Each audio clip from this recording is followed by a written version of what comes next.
Vale. Buenos días, compañeros. Les vamos a presentar hoy insulina y glucagón, presentados por mi persona, Stephanie, Silvia Camila y Lorna Hilary. Como introducción tenemos que la insulina y el glucagón son No liberados. te escuchamos.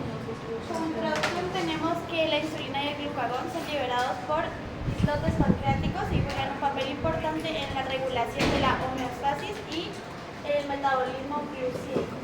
Y pues tenemos que un equilibrio adecuado entre la secreción de insulina y glucagón va a mantener los niveles de glucosa en plasma dentro de los rangos fisiológicos, dentro de los rangos normales. Y que hay estudios que han demostrado que el aumento del glucagón o la hiperglucagonemia desempeña un papel importante en la patogénesis de la diabetes. Sin embargo, pues se sigue haciendo investigaciones orientadas a estudiar el rol de la insulina. Tenemos que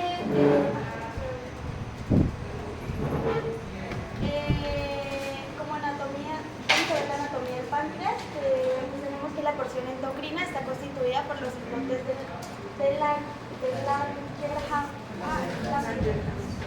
tamaño variable que se encuentra pues en todo el páncreas, pero en mayor parte en la cola del páncreas.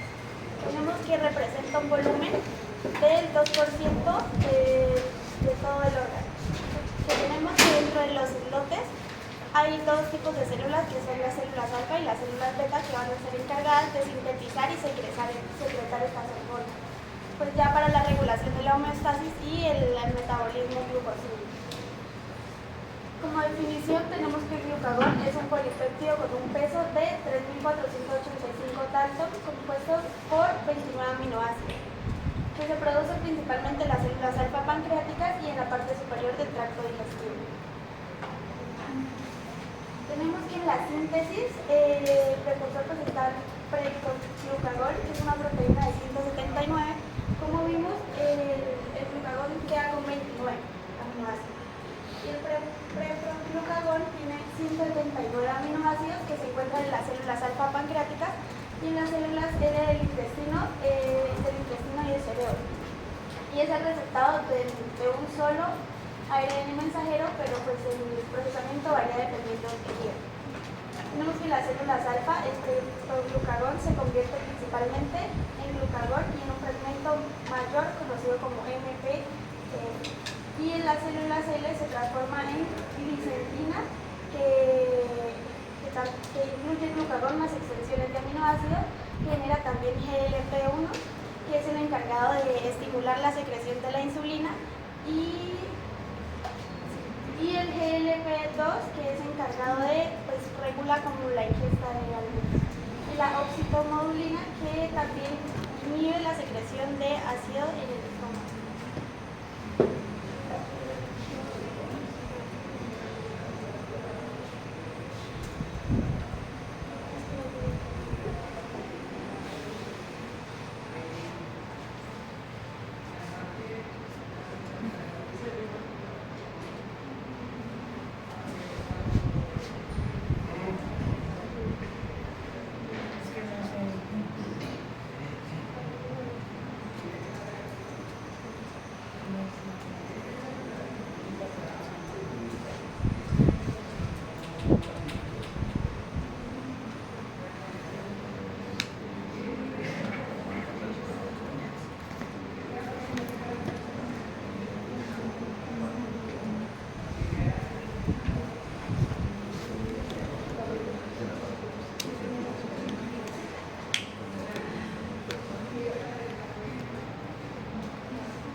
Bueno, entonces tenemos que para la secreción del glucagón, este esta va a estar activada por la disminución de glucosa en sangre y asimismo la disminución de glucemia. Entonces, ¿qué va a hacer este mecanismo de disminución de glucemia? Que se activen los canales de potasio dependientes de ATP. Entonces, al activarse los canales dependientes de potasio y de ATP, se van a abrir los canales de sodio y de calcio que hay en las células alfa y beta del páncreas. Entonces, al abrirse estos canales, pues va a haber más sodio y calcio a nivel intracelular, lo que va a hacer que la célula se despolarice la membrana de esta célula.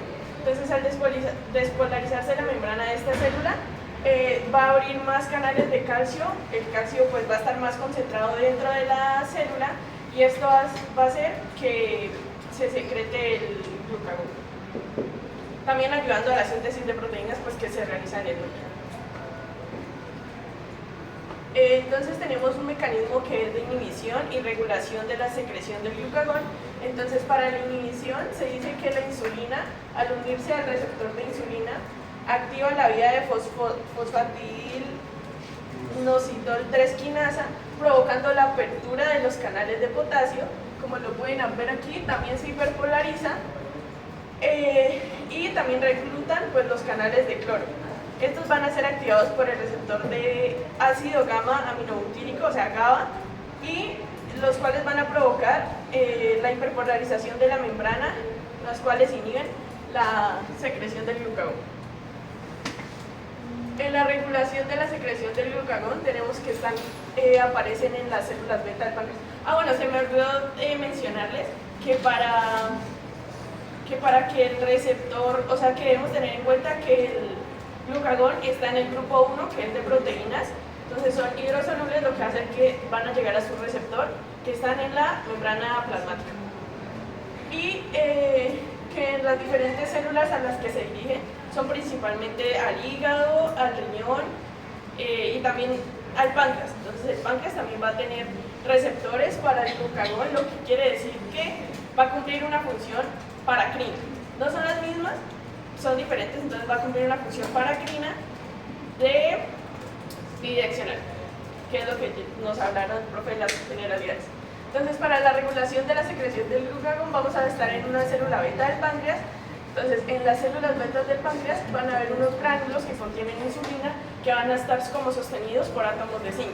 Entonces, cuando se hace la exocitosis de los gránulos en esta célula va a provocar un cambio de pH y una disociación de los mismos. Entonces, ¿esto qué va a hacer? Que se liberen los átomos de zinc que la sostienen, se hiperpolarice la membrana, se abran los canales de potasio dependientes de ATP y actúe de manera sinérgica con la insulina. O sea que va a salir el glucagón, va a salir la insulina a regular estos mecanismos. También tenemos que el GLP-1 y el GLP-2, los ácidos grasos del sistema nervioso autónomo, y los aminoácidos circulantes van a ser un mecanismo de regulación de esta proteína. Tenemos que en algunos estimuladores, pues los aminoácidos, la colecistosina, el cortisol, el ejercicio, las infecciones, factores suprafisiológicos, estimulaciones adrenérgicos, teofilina, acetilcolina, y en los inhibidores vamos a tener los niveles de concentración de glucosa, la somatostatina, la secretina, los ácidos grasos libres, las cetonas, la insulina, estimulantes adrenérgicos y el ácido aminobutírico. Para el mecanismo de acción, entonces, como les dije, llegan principalmente a los órganos como son el hígado, el riñón, también el páncreas. Entonces, trajimos solamente un órgano, entonces estos los van a estar recibiendo por un receptor acoplado a familia de proteínas G. Entonces, como sabemos, va a excitar. Entonces, ¿qué va a hacer? Va a activar la adenenciclasa, va a aumentar el AMP cíclico, va a activar a la proteinquinasa, la cual nos va a favorecer en la fosforilación de enzimas, y esta misma va a activar las acciones del glucagón. Entonces, se dice que el glucagón pues va a activar sus acciones en los diferentes tejidos donde tenga su receptor para realizar sus funciones. Y se dice que también ayuda a la liberación de glucosa e inhibe la producción de glucón. Lo que les menciona o sea, la diapositiva está conectada. Las acciones metabólicas del glucagón, entonces tenemos que aumenta la función glucogenolítica, que entonces promueve la degradación del glucógeno para convertirlo en glucosa. Y tenemos que también en la gluconeogénica, entonces estimula la producción de glucosa a partir de otros precursores que no son carbohidratos, sino pueden ser aminoácidos. La lipolítica entonces también aumenta, que induce la descomposición de estas grasas o triglicéridos para liberar ácidos grasos libres. La cetogénica también favorece la formación de cuerpos cetónicos que son utilizados como combustible para la producción de glucosa. Tenemos que lo que inhibe es la glicólisis. Entonces, partimos de la activación de glucogenólisis. Pues, como mi compañera ya les mencionó, activa, o sea, el glucagón se une a los receptores ya en el hígado que van a activar el adenilata ciclasa, aumenta el AMP cíclico y activa la proteína quinasa. Partimos de ahí. Entonces, tenemos que hacer una inhibición, la proteína quinasa hace una inhibición en la conversión de fosfonol piruvato a piruvato. Entonces, inhibe esta piruvato quinasa que convierte fosfonol piruvato a piruvato. Entonces, que al inhibir esta conversión, evita la utilización de fosfonol piruvato para la producción de piruvato.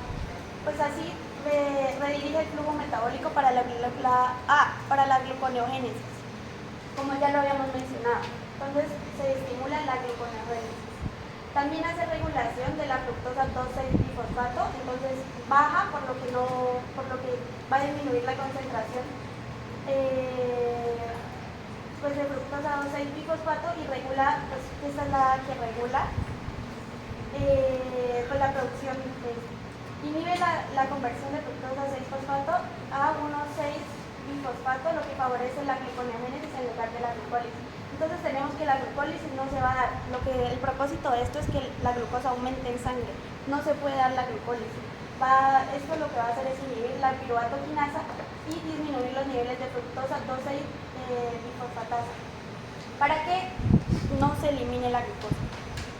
Porque la producción de glucosa, entonces con la inhibición de esto, tenemos que pues aumenta la disponibilidad de glucosa en periodos de ayuno o estrés, que es lo que es el propósito del glucagón, como ya lo hablamos.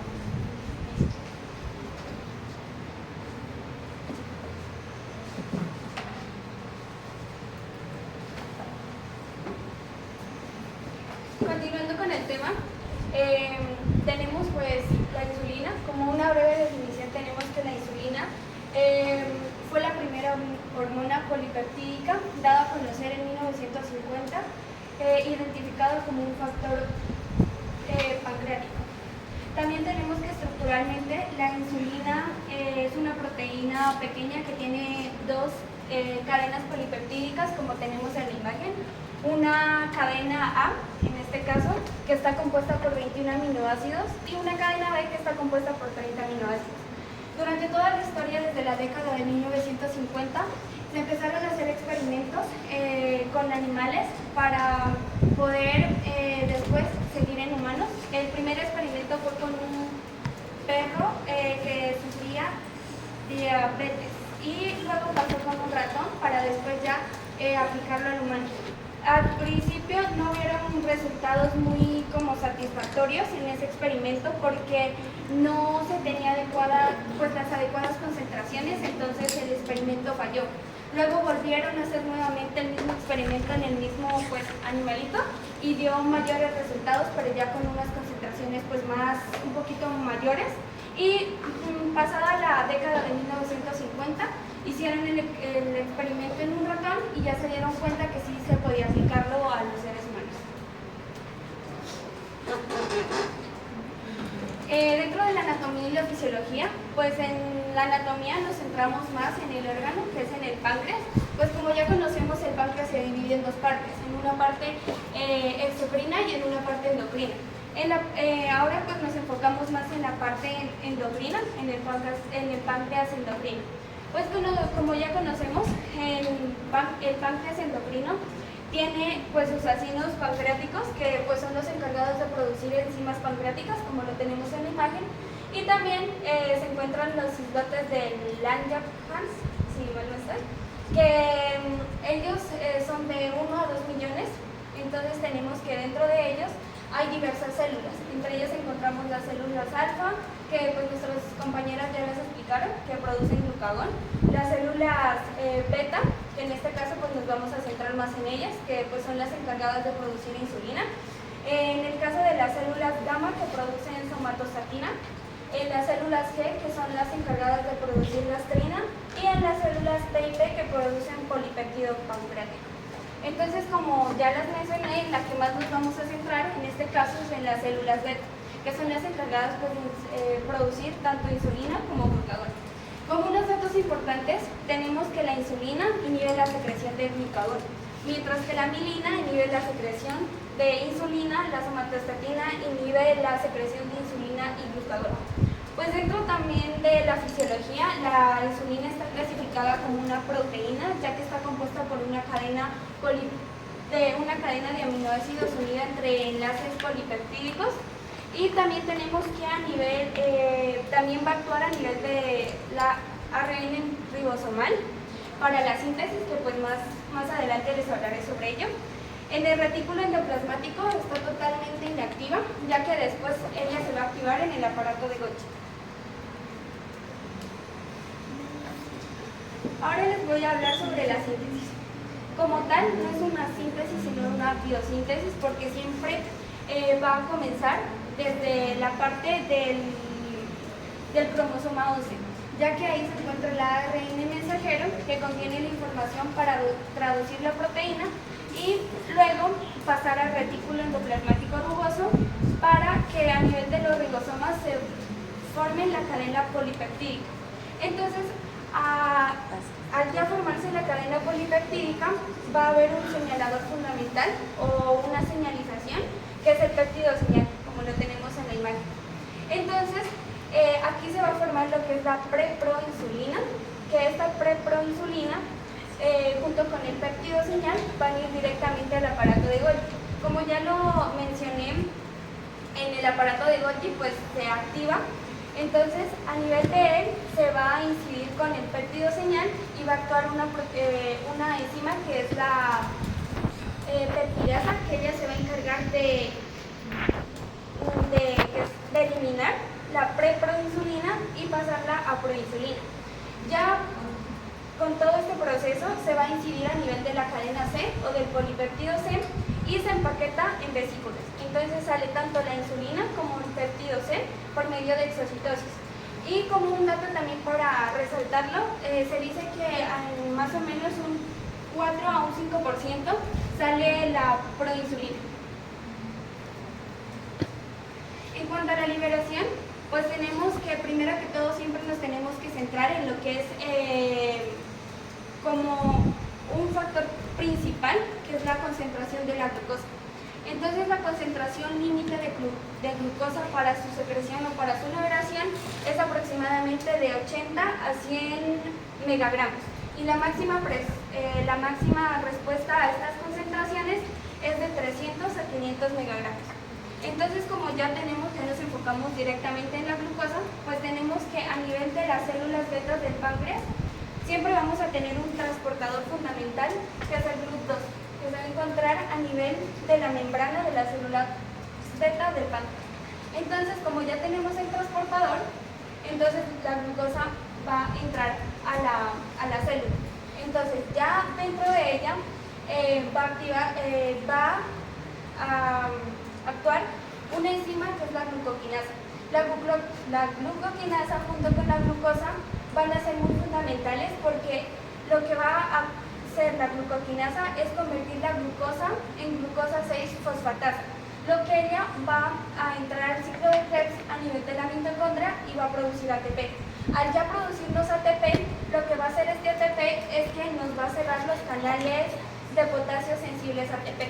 Y como tenemos aquí en la imagen, actúa la sulfonilurea, que ella es catalogada como un medicamento que lo utiliza a nivel de la diabetes tipo 2, y también pues se lo utiliza para taponar los canales sensibles a ATP y hacer que el potasio se quede dentro de la célula, provocando una despolarización.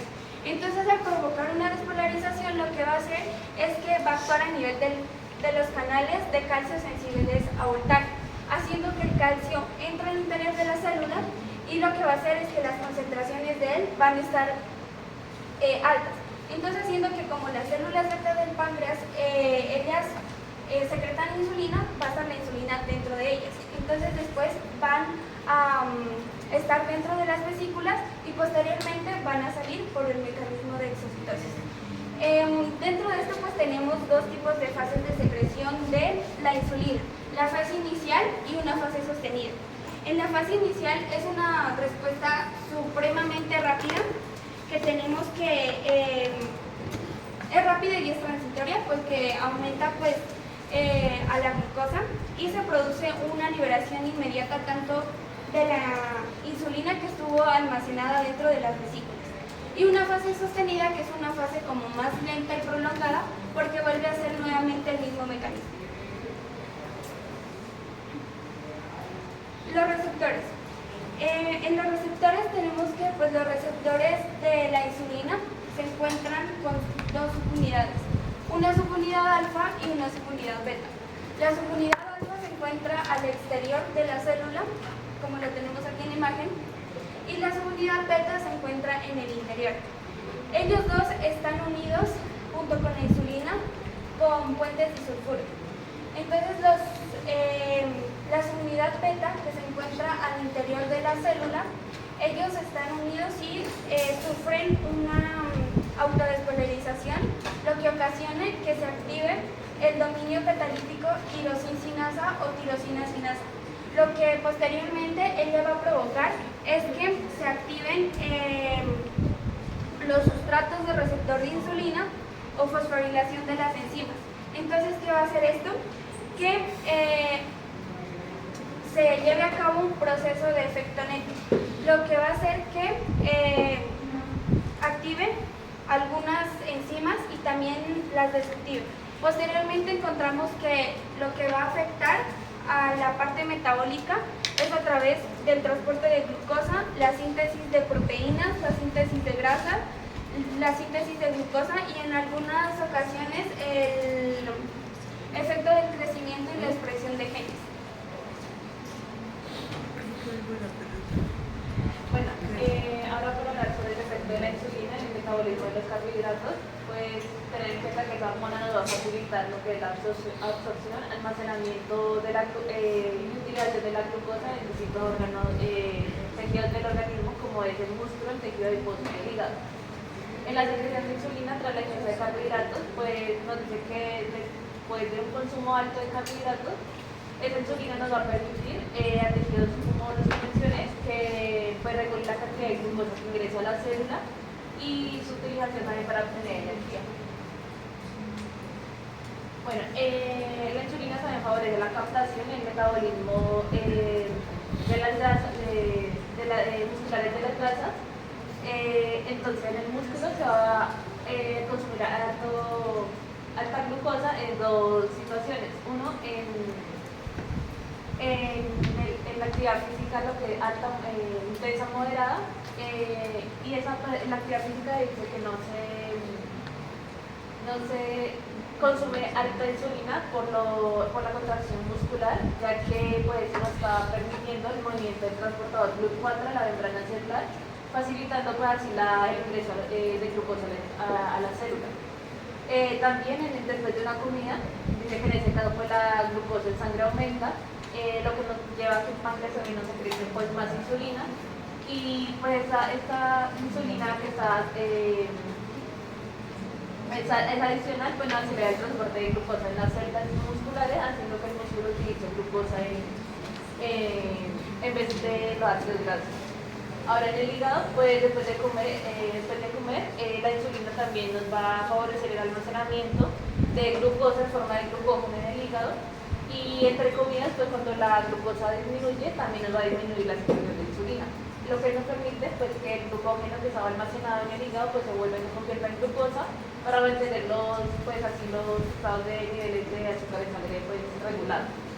En ese proceso nos va a incluir la insulina pues, que inactiva la fosfolipasa hepática, que es la degradación del glucógeno, 2, que aumente la secreción de la captación de glucosa en el hígado por activar la glucosinasa y que atrape el pedazo de la glucosa en el hepatocito.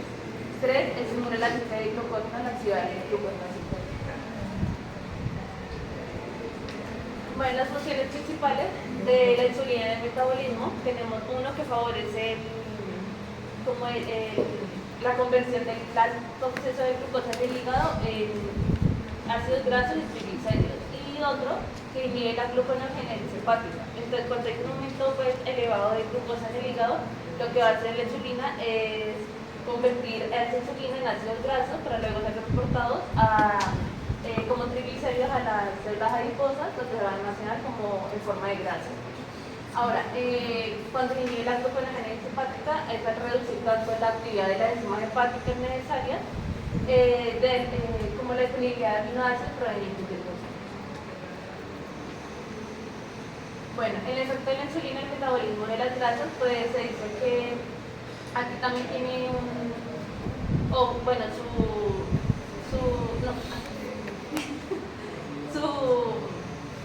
como su metabolismo no va a ser tan ligero como es el metabolismo de los carbohidratos, pero pues también dicen que a largo plazo la falta de insulina también puede resultar en problemas graves de salud, como es aterosclerosis, infarto de miocardio,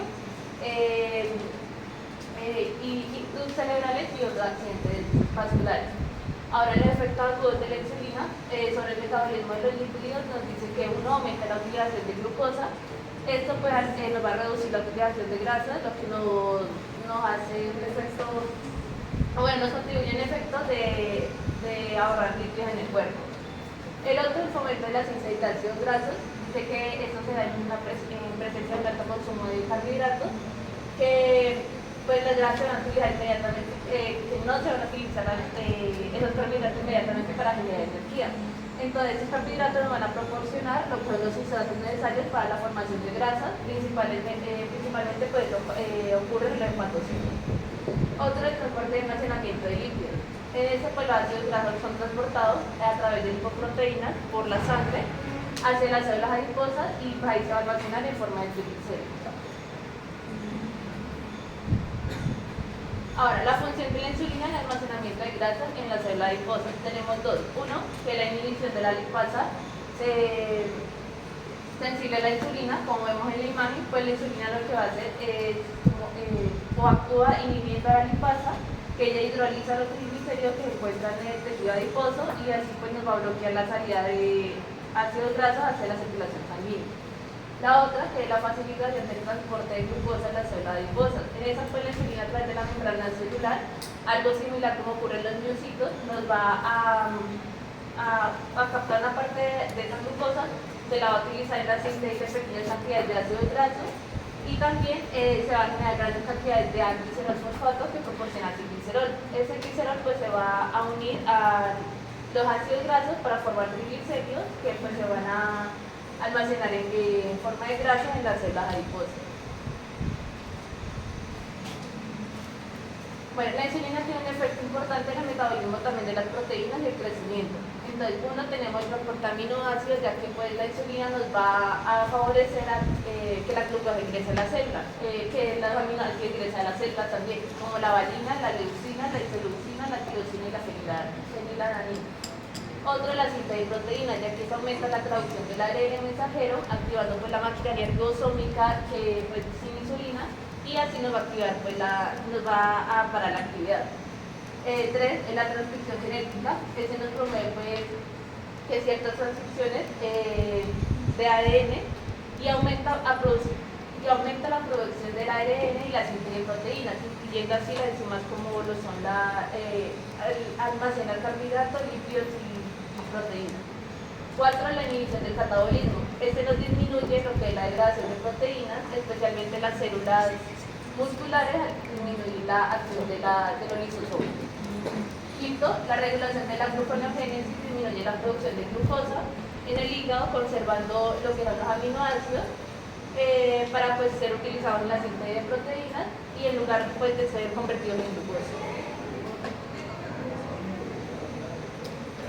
Bueno, la insulina insulina y la hormona de crecimiento dice que ambas son esenciales y promueven lo que es el crecimiento. Entonces la insulina es crucial para esa síntesis de proteínas y su ausencia junto con la ausencia de la hormona de crecimiento pues resulta también en un crecimiento deficiente. Como se observa pues en ratas sometidas a pancreatectomía e hipocistectomía, aunque pues cada hormona por separado tiene su distinta función, pero no, solas o individuales pues no nos va a favorecer significativamente el crecimiento. Entonces su combinación es lo que sí va a producir un efecto notable en esto.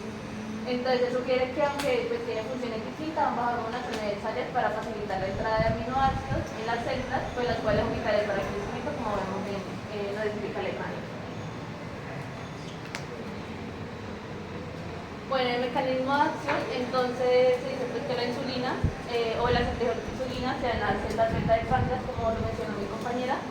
Entonces en la célula vamos a encontrar un transportador glucosa, el cual nos permite la entrada de glucosa a la célula. Esta se convierte en glucosa 6-fosfato por medio de una glucosinasa, y la glucosa 6-fosfato va a oxidar no oxidar ATP y bueno, inhibiendo los canales de potasio que son sensibles al ATP, y con ello pues nos va a generar una despolarización de la célula. Continuando con eso, pues ya ahí nos va a abrir los canales de calcio que son dependientes de voltaje. Cuando el calcio ingresa, él estimula la función de las vesículas que contienen la insulina para liberarla al espacio extracelular por exocitosis. Bueno, para finalizar, pues tenemos las patologías. Como ya sabemos, pues la principal patología es la diabetes mellitus, que esta se clasifica de dos partes. La diabetes tipo 1, que en la diabetes tipo 1 tenemos que el sistema inmunológico destruye las células del páncreas que producen insulina. Y la insulina, pues como ya lo sabemos, es una hormona esencial que ayuda a que la glucosa en sangre en las células pues sea utilizada como energía. Y en la diabetes tipo 2 tenemos que el cuerpo pues como tal no produce la suficiente insulina pues que se requiere, o en otros casos no lo utiliza de una manera eficaz. Entonces esto se conoce como resistencia a la insulina o síndrome metabólico. Entonces tenemos que pues el síndrome metabólico se caracteriza pues por la obesidad, por la acumulación de ácidos grasos en la parte abdominal, hiperglucemia en ayunas, anomalías de lípidos con aumento en los triglicéridos a nivel sanguíneo. Como síntomas, pues tenemos que tener en cuenta que son identificados por las 4P: poliuria, polidipsia, polifagia y pérdida de peso. En la poliuria pues tenemos orina con mayor frecuencia, en la polidipsia sed excesiva, polifagia aumento de apetito, pérdida de peso, como ya lo mencioné. En otros síntomas pues hay heridas que no sanan y visión borrosa. Como tratamiento pues para la diabetes tipo 1 se requiere insulina inyectada a diario para reemplazar la insulina pues que no la produce el cuerpo. Pero también se tiene en cuenta otros tratamientos como lo son una alimentación más balanceada, pues como tenemos en la imagen, verduras sin almidón, alimentos con carbohidratos, alimentos con altos índices de proteína, agua o bebidas sin ningún tipo de carne, sin calorías. Diabetes tipo 2, el tratamiento suele comenzar primero que todo pues con los cambios en el estilo de vida y medicamentos orales. Cuando ya los medicamentos como tal no funcionan, ya se requiere que la insulina sea inyectada y pues buscar otras alternativas ante ello. Como otras patologías, pues tenemos la cetoacidosis diabética, que tenemos que es cuando ocurre cuando el cuerpo no tiene la suficiente insulina para utilizar la glucosa como fuente de energía. Entonces, ¿qué pasa? Que el cuerpo va a empezar a utilizar las grasas como fuente de energía, entonces provocando que pues en la sangre se acidifique, se vuelva ácido. Entonces algunos síntomas, pues tenemos que hay inapetencia, dolor de estómago, náuseas, dificultad en la respiración, boca seca y decaimiento. Otra patología es la placa de ateromas o arteriosclerosis, que pues en ello tenemos que se empiezan a formar placas de grasa a nivel de las arterias, porque las arterias se vuelven rígidas, o sea, se vuelven más duras, entonces lo que va a hacer que, como muestra en la imagen, empiezan a formarse las placas. Entonces empiezan a formar y empiezan a volverse cada vez más grandes hasta que la placa llegue a como decirlo, a taponar y no pueda circular normalmente pues la sangre, pues afectando la circulación. Y pues por último tenemos el pie diabético, que en este caso pues tenemos que es una complicación muy grave de la diabetes, porque se enfoca en dos partes. Primero, daña los nervios, y al dañar los nervios pues se empieza a perder sensibilidad. Y a nivel de los vasos sanguíneos empieza a reducir el flujo de la sangre, ocasionando que las heridas no sanen, como pues posteriormente ya lo mencioné en la diapositiva anterior, que empiezan a volver a úlceras, también callos, piel seca y agrietada, uñas encarnadas, juanetes, pues por la mala circulación sanguínea.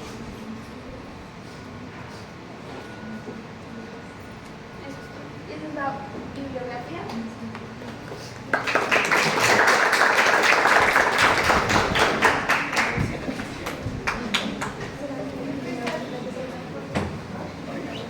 Muy bien. Voy a traer marcadores.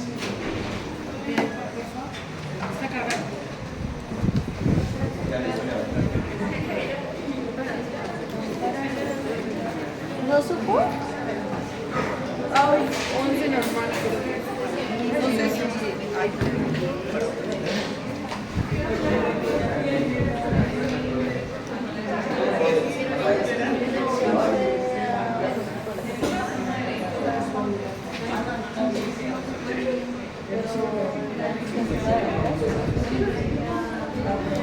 sí, es solo.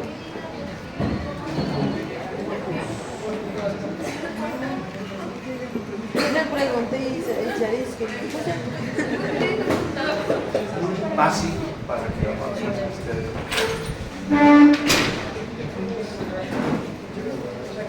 Aprovechar el material y que nos rinda más tiempo. Ahí hay imagen.